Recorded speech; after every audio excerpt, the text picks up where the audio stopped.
अब हुन त बोल्चा नभएको छिमेकीलाई भन्न त मन थिएन। उताको फोहोरले अलिअलि मलाई डिस्टर्ब गर्यो।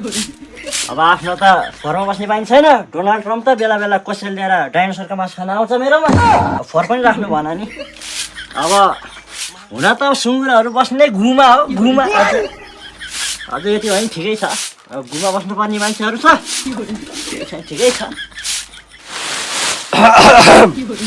कोही कोही जाठोहरूले मलाई हेप्यो। म कहाँ सरसफाइ गर्ने औकातको मान्छे हो त? म जतिको मान्छेले झाडु लाउँछ त। ठिकै छ। कोही कोहीको अगाडि आज एउटा खतरा कामदार, यस्तो सफा गर्ने कामदार खोजेर ल्याउनु पर्यो। साह्रै हेप्यो। केटा त आजदेखि मेरो घरको कामदार। अब सुन है त। अब यो आँगन चाहिँ चिटिक्क पार्नु पर्यो। एउटा पनि धुलो राख्नु भएन है त। त के अरे आज मेरो घरको नोकर कामदार कामदार है। यहाँ आइज, म तँलाई सिमाना देखाउँछु। यो पर्खाल छ नि, यो पर्खाल यहाँबाट यता यता मात्रै सफा गर्ने। यता यता सफा गर्ने। यो पर्खाल भन्दा उता एक कुचो नि जानु भएन है त। एक कुचो जानु भएन।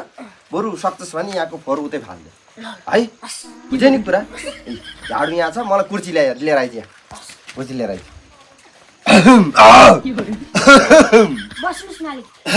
ल ल ल झाडु छ। कामदार पो त।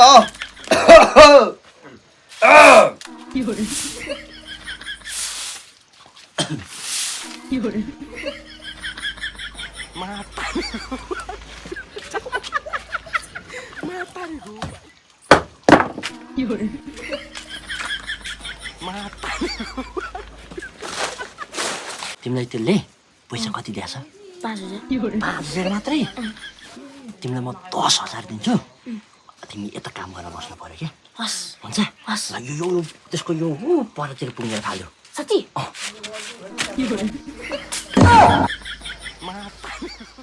ल आजबाट यता सरसफाइ तिमीले गर्ने है। आजदेखि म तपाईँको घरमा काम गर्न बस्दिनँ। तपाईँ भन्नु पर्ने यसलाई तँ भन्दा हुन्छ। आजदेखि तेरो घरमा म काम गर्न बस्दिनँ। अलिअलि अब 5,000 मा कसले काम गर्छ? यता 10,000 आइसक्यो। 10,000 अलिअलि थपेर नि दिउँला। ल ल यता तिम्रो काम भनेको सरसफाइ मात्रै गर्ने है। म यहाँ मजाले बसेर हेर्छु। अब के गरोस् त बिचरा औकात नभएपछि कोही कोहीको। अब औकातले गर्छ कि जे गर्छ औकातले गर्छ। डोनाल्ड ट्रम्पसँग पो लिङ्क छ त हो। कहाँ त्यसै सक्छ त कोही कोहीले। तँलाई मैले ल्या के ल्या यहाँ आइज त। तँलाई म 25,000 दिन्छु। 25,000 दिन्छु। आइज यहाँ।